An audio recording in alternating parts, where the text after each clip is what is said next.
Ya teman-teman semua, balik lagi di Kavian News, masih membahas kasus Subang. Kita udah bahas tentang Pak Deddy, sekarang kita akan bahas tentang Arif dan Mulyana gitu ya, Pak Mulyana yang memang apa ya, ini sangat kontroversial banget ya.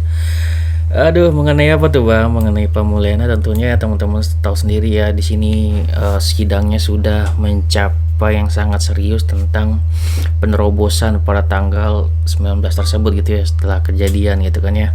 Dimana Pak Mulyana itu menerobos gitu kan ya, menerobos, dan juga Arif juga menerobos pada saat itu. Dan di sini kontroversial kesaksiannya itu apa Bang? Yaitu kesaksian tentang Arif dan Pak Mulyana tidak sinkron gitu kan ya. Nah, di sini kan teman-teman harusnya bisa menilai ya. Berarti kan Pak Mulyana dan Arif ini tidak seakur itu gitu. Mungkin jiwa kepolisian dari Arif ini tergugah ya teman-teman. Dia sebagai penegak hukum nih harusnya tidak mungkin untuk berbohong gitu teman-teman. Apa sih Bang memang yang dibahas gitu kan ya? Sebenarnya sederhana, itu kan yang ditanyakan tentang penerobosan gitu kan TKP. Di sini tentunya Pak Mulyana sudah sangat jelas ya teman-teman, walaupun kemarin sudah sangat terlihat tidak ingin terlalu terlibat gitu dengan Pak Yosep. Namun di sini kalau soal ini mungkin Pak Mulyana sangat sensitif ya teman-teman, karena beliau orang hukum, beliau tahu banget kalau beliau tidak bisa melanggar hukum tersebut, apalagi yang namanya uh, menerjang atau melewati TKP, masuk ke dalam TKP gitu teman-teman. Jadi beliau sudah sangat tahu kesalahannya, bahkan orang awam pun, orang biasa pun sudah di polis lain itu sudah sangat tahu itu tidak boleh dimasuki, namun tetap dimasuki kan kayak gitu. Dan di sini Pak Mulyana sudah sangat apa ya, tegas. Mungkin dia mengaku tidak menerobos ke dalam TKP gitu teman-teman, yaitu mungkin membuat apa ya, hakim geram juga ke Pak Mulyana teman-teman. Jadi tapi di sini yang sangat bikin tambah geram adalah di saat Arif mengaku malah dia ya memang memasuki gitu. Dan lebih parahnya, beliau juga mengaku bahwasanya Pak Mulyana sendiri gitu kan ya, ayahnya sendiri juga masuk gitu teman-teman ke dalam TKP, dan sudah secara tegas oleh hakim gitu kan ya, ditekan, bener nggak nih pernyataan yang mana yang benar kan kayak gitu, masuk atau enggak gitu kan ya, yakin atau enggak. Jadi Arif juga malah, saya yakin Pak, orang Pak Mulyana masuk kan kayak gitu. Jadi dia mengungkapkan kebohongan dari Pak Mulyana sendiri. Artinya memang mungkin dari awal ya, dari awal itu udah ada cekcok mungkin ya antara Arif dan Pak Mulyana gitu kan ya. Mungkin kemarin kita lihat ada kekompakan gitu kan ya, pernyataannya, kesaksiannya antara Pak Mulyana dan Arif. Namun di kesaksian kali ini sungguh sangat tidak kompak gitu ya teman-teman, dan memang mungkin di sini Arif juga sepertinya ingin apa ya, kasus ini bisa terbuka seterbuka-bukanya gitu kan ya. Andaikan mungkin nanti mendapatkan hukuman, ya mungkin Arif ada punya keyakinan gitu kan ya, bahwasanya mungkin uh, tingkat keterlibatan Arif mungkin dia merasa tidak sejauh itu gitu.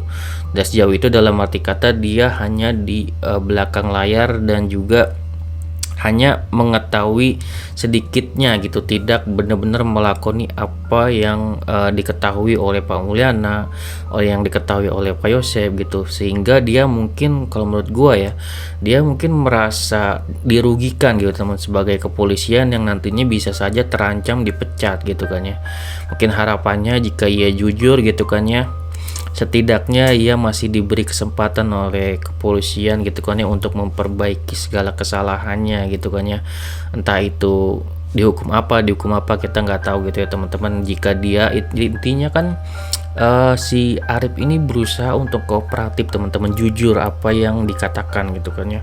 Kalau dia menerobos, ya udah dia bilang terobos, ini kan sudah sangat jelas gitu kan, sudah dibahas juga oleh kepolisian. Kalau misalkan Arif bilang enggak Pak, saya enggak nerobos, Pak Mulyana juga enggak nerobos gitu kan ayah saya, itu bakal lebih parah lagi teman-teman, konsekuensi yang bakal diterima Arif gitu.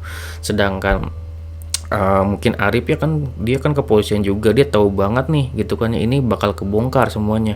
Kalau dia bohong, dia bakal cari mati sendiri gitu.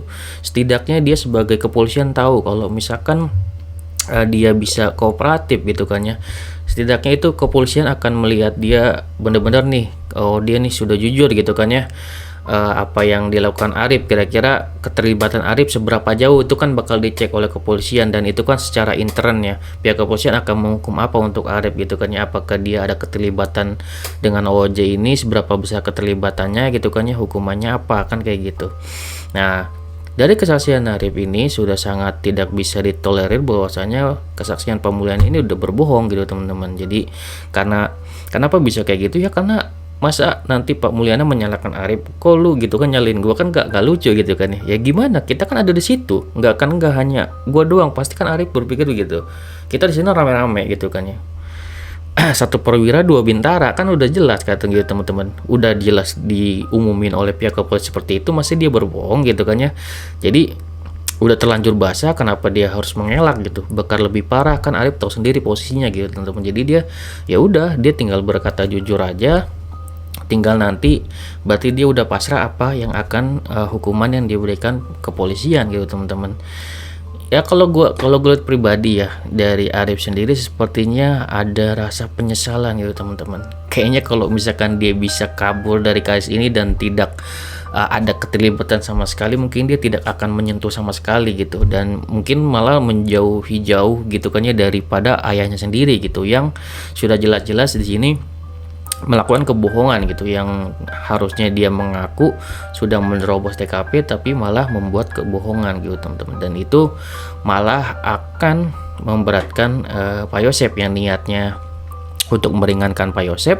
Di sini karena sudah tidak akur deh gitu kan ya, sudah sangat disalahkan, dan jadi keyakinan hakim gitu kan ya kepada Pak Yosep makin berkurang aja gitu setelah kebohongan Pak Mulyana ini terungkap gitu kan ya.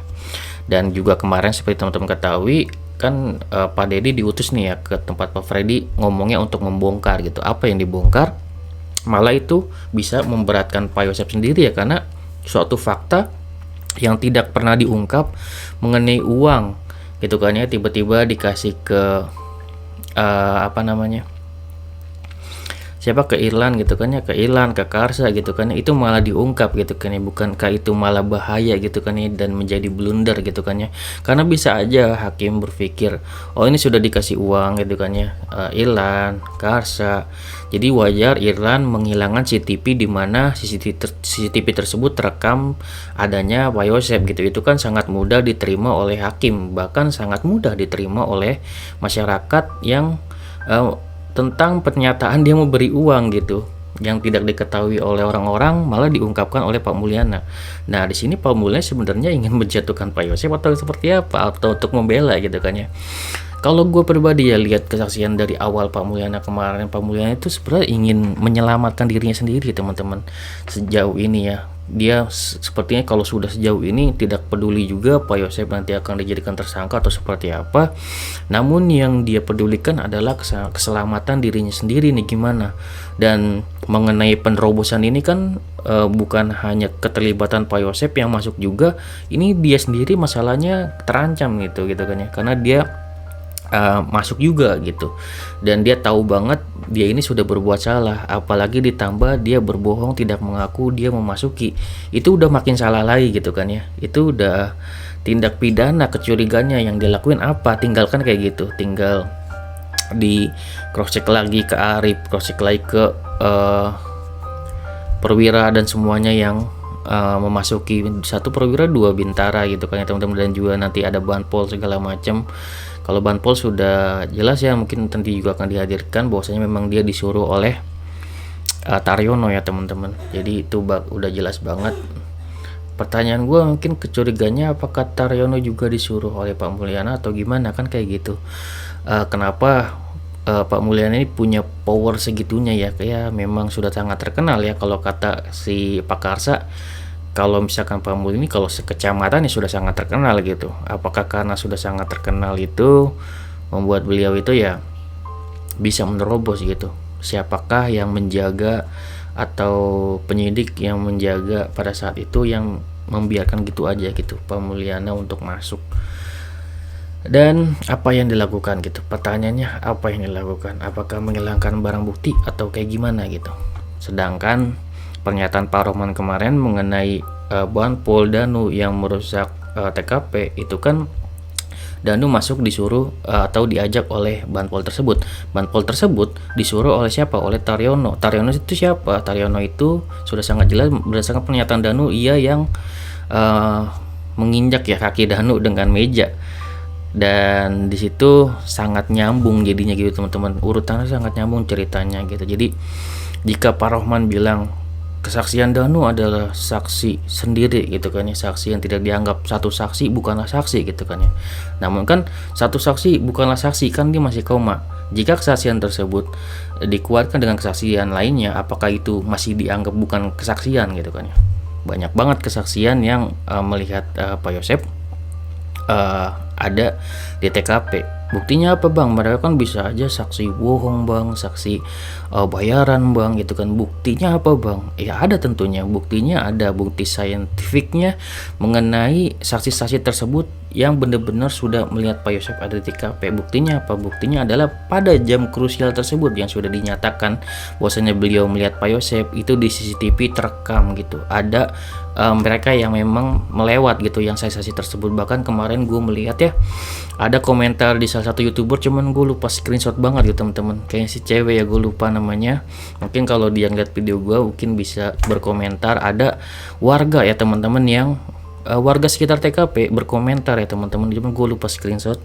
Itu menyatakan bahwasanya saya warga sekitar TKP, saya sebagian besar mengenal para saksi yang memberikan kesaksian, dan saya jamin 100% kesaksiannya bukanlah kesaksian bohong karena dia mengenal gitu teman-teman. Jadi tidak ada untungnya bagi para warga yang memberikan kesaksian itu untuk apa ya, untuk dibayar lah atau gimana lah, karena di situ para mereka ini memang ada di TKP dan terekam di CCTV tersebut gitu. Jadi itulah data saintifiknya yang menyatakan bahwasannya mereka tidak berbohong gitu, mereka benar-benar ada di TKP dan tidak sembarangan berbicara gitu kan ya, karena ini menyangkut nyawa seseorang dan ini menyangkut keadilan ya untuk kedua korban. Jadi gua nggak pernah menyalahkan setiap para saksi ya teman-teman, baik yang memberatkan ataupun yang meringankan Pak Yosep gitu. Misalkan ada saksi Kedi